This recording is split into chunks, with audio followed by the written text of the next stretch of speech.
Hey, welcome back to Caffeinated Thoughts. My name's Shane Vanderhart. This is part 2 of my interview with State Senator Brad Zaun, Republican candidate for Iowa's 3rd Congressional District seat.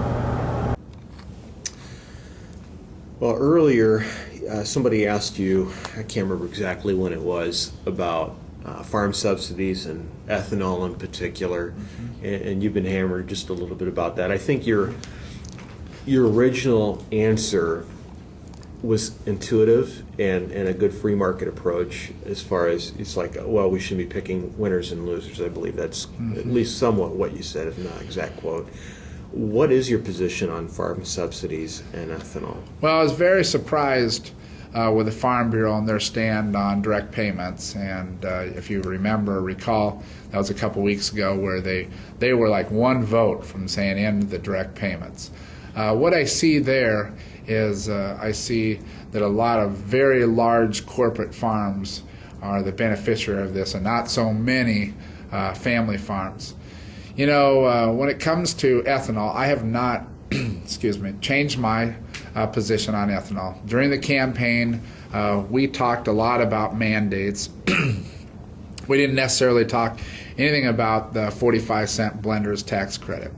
Now, with that said, we definitely need to make some changes in subsidies. I mean, I think I've been told over 1,000 subsidies in agriculture. I think everything needs to be looked at, not just what affects us here in the state of Iowa.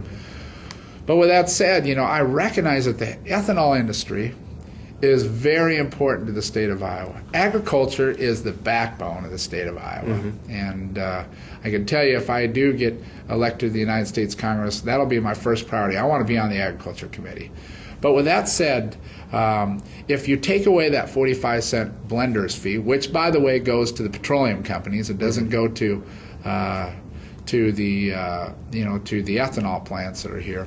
If you take that away, those ethanol plants will probably go out of business, and I don't want that to happen. What I want is a long-range plan where we would wean that tax credit down to zero. I would be interested in taking some of those resources and putting them into the blender pumps. Now, currently the way things are as of till the end of the year, if we did have blender pumps, two things happen. One is it allows the consumer to pick exactly what blend they want. Like I said, I'm a market-driven person, and I think that if it's good product, people will buy it. And it certainly is beneficial to the state of Iowa, mostly because, you look at, we're less dependent on foreign oils. And, the good thing that happens if we had a blender pump is the consumer gets to pick what they want, and number two, the actual retailer gets to take advantage of that tax credit. It doesn't go to a petroleum company. So I see some pluses there. What I've said, and I'm consistent on this, is I will not support the two mandates that the biofuels industry wants. The biofuels industry wants a mandate that tells you exactly what ratio or mix you buy at the pump. And number two, they want to tell Detroit how to build their cars. And I've been very consistent on this throughout the campaign. And I think that what I object to and I have strong concerns is there's many jobs have been created in the state of Iowa in the biofuels industry that we as taxpayers have invested anywhere from $100,000 to $600,000 for each new job created. I believe that every industry needs to stand up on its own 2 feet. When government gets involved, there's usually about over 90% of the time they fail. And I think it's a good product. I'm happy that the ethanol industry is in the state of Iowa, and I'll do everything I can to make sure that they're healthy and they survive. And certainly, I just was last Friday up at the ethanol plant up in Nevada and really learned a lot about the ethanol industry. And didn't realize that, at the end of the process, they actually produce grain or food and feed for livestock here in the state of Iowa that gets exported worldwide. I didn't realize that either. Great. Taxes. It seems like everybody wants to just tinker with cutting a tax here or cutting a tax there, extend the Bush tax cuts. I don't know how much our current tax, how many pages is our current tax code right now, but real reform is needed. where do you stand on taxes, and how can the tax system be reformed? Well, first of all, where I stand on taxes is where I stood when I was mayor of Urbandale. Governments have to live within their own means. You know, I don't have anybody out there telling me, please raise my taxes. You know, a lot of businesses and individuals had to make a lot of adjustments through this tough economic time, but government has not. And certainly these tax increases, they're going to happen after the first of the year, is very important to, I think, the economic recovery of the United States.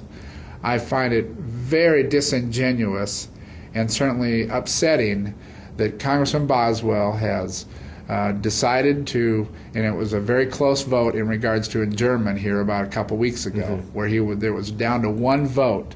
And, you know, this tax increase after the first year is going to have a lot of effect on the growth of our economy. You know, you look at this tax, this is a tax increase. You're currently paying, you know, a certain schedule in regards to tax, your tax implications and your responsibility. And if they do expire, it's going to affect everyone. And I believe that it was wrong that they've adjourned and not, you know, tackle this important issue. I think that, you know, you look, a great example is the death tax that goes from 0 to 55%. I was with a banker in Montezuma, family-owned bank, 3-generation, and he said, listen, if this tax increases after the first of the year, we would be, if my father would pass away, we would be forced to sell our bank, would have to write a check for 7 figures to the government, just because of this law that's going to expire at the end of the year. In regards to reforms in taxes and what's going on, we obviously have a problem with only 47% of the population is not paying federal income taxes. So it's not fair. I can tell you that there's a lot of different proposals that are out there, fair tax, flat tax, and I've looked at all of them, and I wouldn't say that one really excites me more than the other. I just do know we need to make some changes, maybe take bits and pieces of all the proposals that are out there. But we have got to make some changes, and I will not support any new tax increases. I think what happens is government needs to be run with a background of some of the lessons that I've learned of owning a business, and I think unfortunately there's too many people in Washington D.C.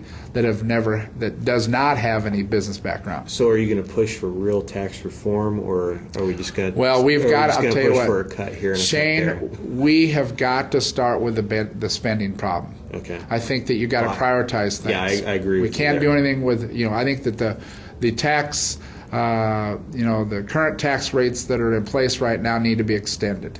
But we've got to do something about this spending problem first. I think you do something with the spending problem, then the jobs will perk up, and then we've got to sit down and have a hard discussion in regards to the tax code that's in the United States. Okay.